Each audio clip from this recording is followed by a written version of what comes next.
Hej alle sammen, lige nu sådan for vores kontor, så derfor der ser sådan lidt mærkeligt ud, og der er tv inde i stuen, så derfor. Men i dag bliver det bare sådan en update video, og ja.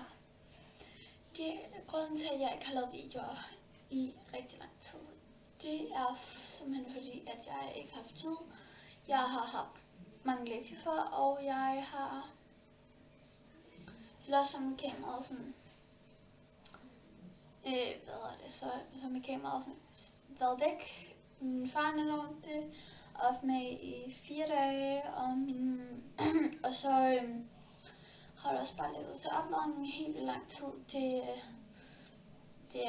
Det oplader virkelig meget, og det er sindssygt irriterende, fordi det tager virkelig lang tid. Det tager omkring 2 døgn at få det fuldstændig opladt, men ja, det er okay.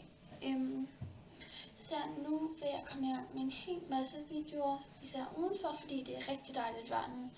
Nu skal jeg så dog til tennis, så ja, jeg begynder min weekend-vlog-agtig noget, som jeg laver, sådan, hvis jeg skal noget spændende. Ja, så jeg begynder weekendvloggen i morgen efter skole, mener jeg. Så ja, den her video den kommer op torsdag den, hvad dato har vi i dag? Den 23. mener jeg vi har i dag. Nej, den 22. Den 22. Torsdag den 22. kommer den her video op, ellers så kommer den op i morgen. Ja.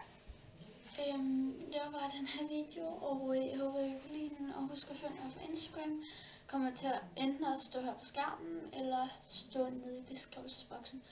Og jeg har allerede fundet med 4 eller sådan 3-4 følger på Instagram. Det er vildt. Det synes jeg er vildt efter så lang tid. Ja, vi ses.